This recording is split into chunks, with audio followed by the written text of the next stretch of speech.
කුමාර් ගුණරත්න සහෝදරය අත්අඩංගුවට අරගෙන මේ වෙනකොට දින 100ක් ගත වෙලා තියෙනවා.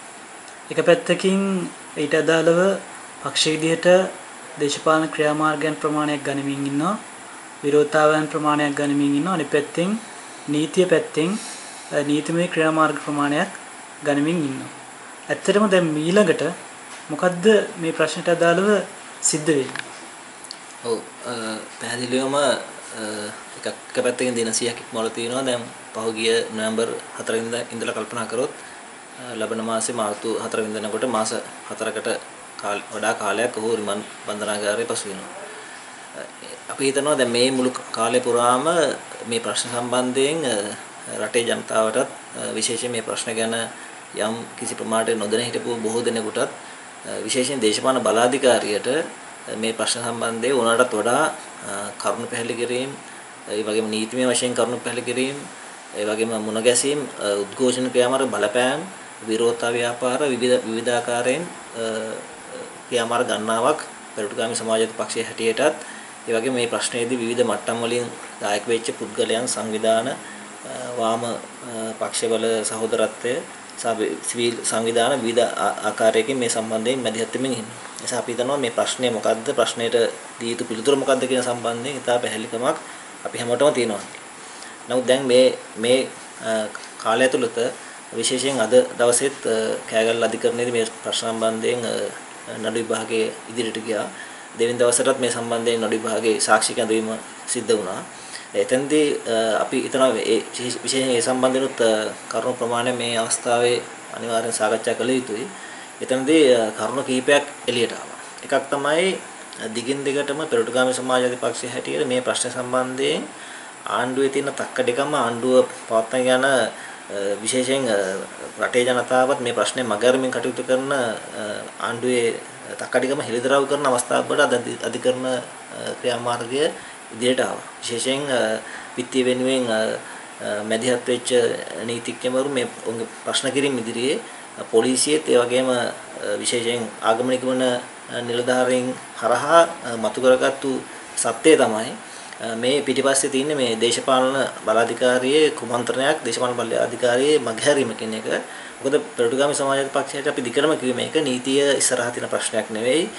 මේක නීතියේ උසාවියට හරිය නැත්නම් පොලිසියට බාර දීතු ප්‍රශ්නයක් නෙවෙයි. විශේෂයෙන් ආගමන විගමනයකට බාර දීතු ප්‍රශ්නයක් නෙවෙයි. මේක දේශපාලන බලාධිකාරියේ විසින් විසඳිතු ප්‍රශ්නයක් කියලා. හරියටම මොකද දවස් ඇතුළත උනේ?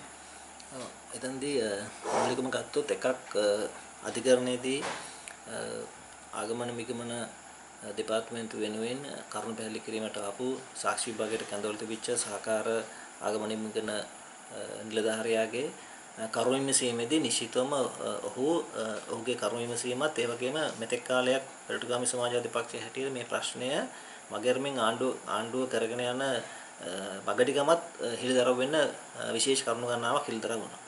එකක් තමයි අපි දිගටම කිව්වා මේ ප්‍රශ්නයේදී අධිකරණය හරිය නැත්නම් වෙන ආයතනයක් නෙමෙයි මේ ප්‍රශ්නය විසඳන්න ඕනේ. විසඳ යුත්තේ දේශපාලන බලාධිකාරිය කියලා.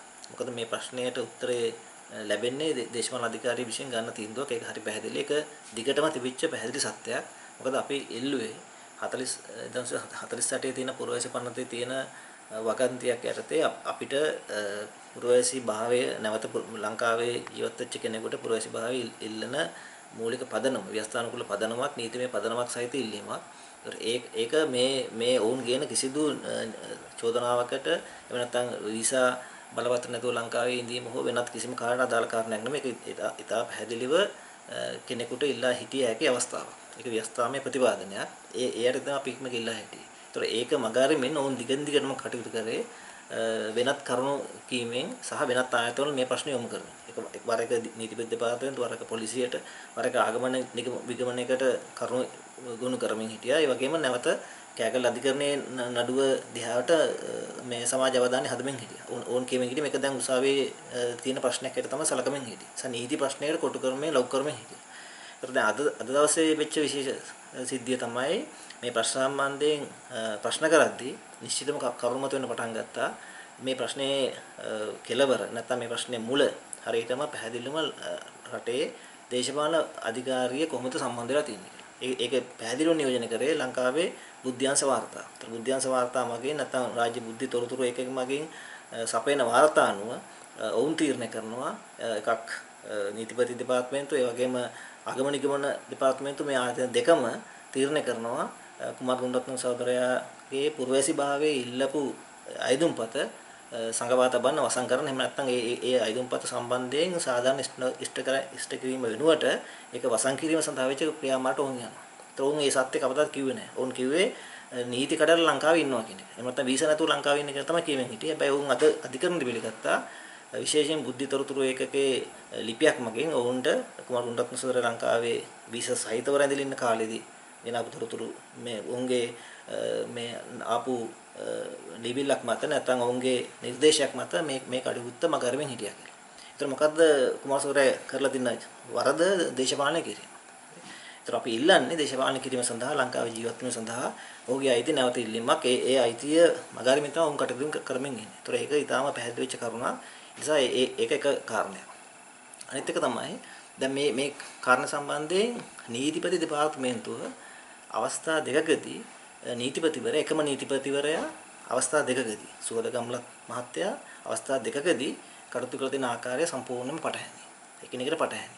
එකක් තමයි ඔහු මුල්වරට නීතිපති දෙපාර්තමේන්තුවෙන් කරුණු විමසුවට පස්සේ ආගමනිකමන දෙපාර්තමේන්තුව කුමාර ගුණරත්න සහෝදරයාගේ පුරවැසිභාවය සම්බන්ධයෙන් අයදුම්පතක් ලැබිලා තිනවා. ඒ අයදුම්පතට මොකද කරන්නේ? ඒ අයදුම්පත සම්බන්ධයෙන් නීතිපති දෙපාර්තමේන්තුව උපදෙස් පැතුවට පස්සේ ඔවුන් දන්නවා යනවා කුමාර ගුණරත්න සහෝදරයාගේ අයදුම්පත සම්බන්ධයෙන් කටයුතු කරන්න එපා කියලා. ඒතර එවැනි නිර්දේශයක් සුවදගම්ලත් හිටපු සොලිසිටර් ජෙනරාල්වරයා හැටියට ඒ වෙලාවේ වැඩ බලන සොලිසිටර් ජෙනරාල්වරයා හැටියට මේ ඔහු තමන්ගේ දෙපාර්තමේන්තුවෙන් ලිපියක් යවනවා.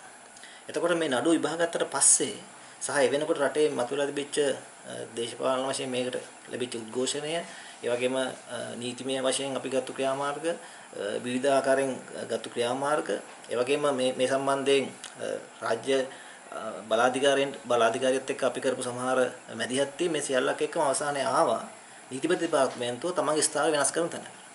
ඒ ස්ථාවර වෙනස් කරපු ලීවෙල්ලකුත් ඔවුන් යවනවා ආගමනිකමන මේ නිලධාරීන්ට. ඒ වන්නේ මොකද්ද? කලින් යවපු මේ ලිපිය කියලා කියන්නේ මේ ආයුධපත සම්බන්ධයෙන් කටයුතු කරන්න එපා කියන ලිපිය වෙනුවට ඒක බාධාවක් නොකොට කුමාර ගුණරත්න සහෝදරයා පුරවැසිභාවයේ ඉල්ලලා යොමු කරලා තියෙන ලිපිය සම්බන්ධයෙන් කටයුතු කරන්නේ කියන මේ කාරණේ සඳහන් කරව ලිපියක් ආගමනිකමන නිලධාරීන්ට යවනවා. එතකොට දැන් හැබැයි ඒ අතරේ ඔවුන් මේ තවදුරටත් මේ කරුණ සංගවා තබන්න ඔවුන් කරන දේ තමයි යටින් විශේෂ සඳහනක් යොමු කරනවා. දැනටමත් මේ සම්බන්ධයෙන් කෑගල් අධිකරණයේ නඩුවක් විභාග වෙන බැවින් ඒ නඩුව ප්‍රසන්නතුරු මේ කුමාර ගුණරත්න සහෝදරයාගේ අයදුම්පත සම්බන්ධයෙන් කටයුතු කරන්න එපායි. එතකොට දැන් තවත් වාරණයක් සඳහන් කරලා තියෙනවා. එතකොට දැන් මේ සියලු කරුණු අද අධිකරණයේදී හෙළිදරව් වෙනවා. ඒතර මෙච්චර කාලයක් කුමාර ගුණරත්න සහෝදරයාගේ මව විශේෂ ඉල්ලීම් කරා. ඒ වගේම පක්ෂයට අපි ඉල්ලීම් කරා. කුමාර ගුණරත්න සහෝදරයා ඉල්ලීමක් කරා. ඒ වගේම අපේ නීතිඥවරු ඉල්ලීම් කරා. ඒ සියල්ලන්ට මේ தත්ත්වය වසන් කරමින් ඔවුන් මේකේ පිටිපස්සේ තියෙන දේශපාලන අධිකාරියේ මැදිහත් වීම, රාජ්‍ය බුද්ධ්‍යංශවල මැදිහත් වීම වසන් කරමින් තමයි ඔවුන් කටයුතු කරමින් හිටියේ. නමුත් අද දවසේ වෙච්ච ප්‍රශ්න කිරීම වලදී මේ කතාවේ සුළුමුළු එළියට එන්න පටන් ගත්තා. ඉතින් අපි හිතනවා ඇත්තටම දැන් ආගමනිකමන දෙපාර්තමේන්තුව නෙමෙයි. විශේෂයෙන්ම ආගමන පාලක හෝ නැත්නම් නීතිපතිවරයා නෙවෙයි විශේෂයෙන් මේ සම්බන්ධයෙන් මැදිහත් වෙන නාවින් ඇමතිවරයා හෝ එහෙම නැත්නම් අගමැතිවරයා ජනාධිපතිවරයා රාජ්‍ය මේ දේශපාලන බලාධිකාරියේ නිලධාරීන් එහෙම නැත්නම් වගකීම් නිශ්චිතවම ප්‍රකාශ කළ යුතුයි මේ සම්බන්ධයෙන් මොකද කරන්න කියලා. හරි මේ සම්බන්ධයෙන් මොකද කරන්න කියලා විශේෂයෙන් දැන් මේ නඩුව කෙලවර වෙනත් අපි දන්නවා. විශේෂයෙන් ඔවුන්ට අවශ්‍යලා තියෙනවා මේ නඩුව කෙලවර වෙද්දී ඔවුන්ගේ චෝදනාව තියෙන වීසා නැතුව රැඳී සිටීම. එතකොට ඒක මේ අපරාධ මේ පනත එහෙම නැත්නම් වෙනත් වගන්ති පාවිච්චි කරලා ඔවුන් උත්සාහ කරනවා ආගමනික වන පනත් පාවිච්චි කරලා කුමාර ගුණරත්න සහෝදරයා වැරදිකරුවෙක් බවට පත් කරනවා. ඉතින් හරි පැහැදිලි ඒක අවසන් වෙන්නේ ඔහු වැරදිකරුවෙක් බවට පත් කරලා. එතකොට නැවත එක්කෝ සිර දඬුවමක් අනිවාර්යයෙන් බවට පත් කරවෙන්න තියෙනවා. ඒතර ප්‍රශ්නේ තියෙන්නේ සිර දඬුවම නෙමෙයි. ප්‍රශ්නේ තියෙන්නේ සිර දඬුවම නෙමෙයි. අපි දිගටම කිව්වා. අපිට තියෙන ප්‍රශ්නේ සිර දඬුවම නෙමෙයි. මොකද ඔවුන් කියනවා නම් ඔවුන්ගේ නීති රීති අනුව ඔවුන් හදාගත්ත නීති රීති අනුව ඔබ ආගමනිකම නීති කරලා තියෙනවා කියලා ප්‍රශ්නයක් නෑ. අපි ඒකට අපි මුණ දෙන්නම්. හැබැයි අපි ඉල්ලන සාධාරණ අයිතිය. අපි ඉල්ලන සාධාරණ අයිතිය පුරවැසි අයිතිය අපිට දෙන්න කියලා. හරි පුරවැසිය අපි අයිතිය අපිට දෙන්නේ කියලා. මොකද දැන් විශේෂයෙන් මේ ප්‍රශ්නේදී ඔවුන් මේ ප්‍රශ්න දෙක මේ හැම වෙලාවෙම එක තැනකට ගෙනල්ලා අපි ඉල්ලන සාධාරණ අයිතිය කුමාර ගුණරත්න සොඳුරගේ සාධාරණ අයිතිය, ඔහුගේ දේශපාලන අයිතිය, ඔහුගේ ප්‍රජාතන්ත්‍රීය අයිතිය යට කරලා වෙනත් කාරණා හැම වෙලාවෙම ඉස්සරහට ගේනවා. ඒ නිසා අපි හිතනවා වෙනත් ප්‍රශ්න වගේම දැන් හොඳම උදාහරණය අපි දැක්කා විශේෂයෙන් මෑත කාලේ ප්‍රජාතන්ත්‍රවාදී ගැන බොහෝ කාරණා කියලා. ඔවුන් විශේෂයෙන්ම ලංකාවේ මෑත කාලේ මේ විශේෂයෙන් ජනවාරියට හැඳින්වෙන්නේ මේ ප්‍රජාතන්ත්‍රවාදයේ විප්ලවකාරී අවස්ථාවක් හැටියට. ඔව් ප්‍රජාතන්ත්‍රවාදී විප්ලවයක් කියලා හඳුන්වමින් හිටියා. ඒක මේ මැනීමකටවත් විශේෂයෙන් මේ වගේ ප්‍රශ්න අදාළ වුණේ. අපි කියමු ඒක කුමාර ගුණරත්න සහෝදරයාගේ ප්‍රශ්නේ පෙරටුගාමී සමාජවාදී පක්ෂයේ නැත්නම් කුමාර ගුණරත්න නැමැති තනි පුද්ගලික ප්‍රශ්නයක් කියලා වුන් ලඝු කරනවා නම් අපි අහනවා විශේෂයෙන් ලංකාවේ 30 අවුරුදු යුද්ධයක් ඇතුලේ ඒකේ විඳිතයන් බඩපත් වෙච්ච ඒකේ බොහෝ ගැටුම් වලට ලක් වෙච්ච තවත් කොටසක් වෙච්ච දේශපාලන සිරකරුවන්. හරි අඩුම ගානේ මේ එක කටකටවත් මේ ප්‍රජාතන්ත්‍රවාදය ගැන කතා කරපු කටකටවත් ඔවුන්ට පුළුවන්කමක් තිබුණේ නැහැ.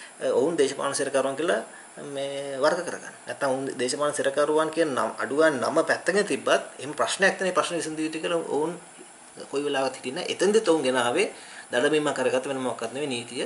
ඔවුන්ට නීතිය ක්‍රියාත්මක කළ යුතුයි කියන්නේ. නීති ක්‍රියාත්මක කළ යුතුයි. දැන් මෙතෙන්දිත් මේ ප්‍රශ්නේ ගේන්නේ නීති ක්‍රියාත්මක කළ යුතුයි. අපි හිතනවා විශේෂයෙන් අර මාක්ස් එක වෙලාදී කිව්වා වගේම මේ හැම වෙලාවෙම මේ නීති කියලා කියන පාලකයන්ගේ කැමැත්ත. හරි ඒක සම්බන්ධයෙන් අපිට හැම වෙලාවෙම මේ ප්‍රශ්නේ එන්නේත් එහෙම තමයි. හැබැයි අපි කියනවා මේක යුක්තිය කියලා දෙයක් තියෙනවා. ඒ යුක්තිය කියලා දෙයක් තියෙනවා. යුක්තිය කියන්නේ මොකක්ද කියන සම්බන්ධයෙන් අද දවසේ ඒ යුක්තිය යටපත් කරන මේ ආණ්ඩුවේ විශේෂයෙන් පාලකයන්ගේ දේශපාලන අධිකාරී හැසිරීම අද ධනේශ්වර අධිකරණයක් වුණත් ඒ අධිකරණයේදී එක්තරා ප්‍රමාණයක් හිලදරව් වුණා. ඉතින් අපි විශ්වාස කරනවා විශේෂයෙන් මේ ප්‍රජාතන්ත්‍රවාදය ගැන විශ්වාස කරන විශේෂයෙන් අපි හිතනවා ලංකාවේ දේශපාලන සංස්කෘතියේ නොතිබෙන සහ මේක අපි කතා කරද්දී මේක පෙරටුගාමී සමාජවාදී පක්ෂයේ ප්‍රශ්නයක් නිසා ඔවුන්ගේ දේශපාලන මණ්ඩල සභ්‍යකී ප්‍රශ්න නිසා මේ කතා කරද්දී අපිට යම් දුෂ්කරතාවක් තිබ්බත් අපි හිතනවා මේ හෙලිකල යුතු කාරණයක් කියලා. විශේෂයෙන් දේශපාලන ක්‍රියාදාරීන් විතරක් නෙවෙයි දේශපාලන පක්ෂවල ක්‍රියාදාරීන් විතරක් නෙවෙයි සමස්ත සමාජයේම විශේෂයෙන් අනිකාගේ නිදහස තමන්ගේ නිදහස කියලා දකින්න තරම් සමත් වෙන තුරු අපි හිතනවා මේ කිසිදු ප්‍රශ්නයකට සාධාරණ විසඳුමක් අපිට ගන්න බෑ. සමාජයකට සාධාරණ විසඳුමක් ගන්න බෑ කියලා. ඉතින් අපි හිතන්නේ දැන් එවැනි මේ දේශපාලන අරගලයක් අපි ඉස්සරහා තියෙනවා. නිසා ඒක ඇඹිලිපිටි තරුණයන්ගේ ප්‍රශ්න වෙන්න පුළුවන්. උතුරේ අරගලේ හිටපු දේශපාලන අරගලේ හිටපු තරුණයන්ගේ ප්‍රශ්න වෙන්න පුළුවන්. ඒ සිරගතුන්ගේ ප්‍රශ්න වෙන්න පුළුවන්. කුමාර ගුණරත්න සහෝදරගේ ප්‍රශ්න වෙන්න පුළුවන්. මේ විශේෂයෙන් අතුරුදහන්වන්ගේ ප්‍රශ්න වෙන්න පුළුවන්. ඒ සියල්ලකේම ප්‍රශ්නය නිදහස සම්බන්ධ ප්‍රශ්නය තමන්ගේ ප්‍රශ්නයක් හැටියට දකින තරම් සමත් දේශපාලන සංස්කෘතියක් ගොඩනගෙන තුන අපි හිතනවා මේ සම්බන්ධ සාකච්ඡාව මගහැරෙමින් තියෙනවා.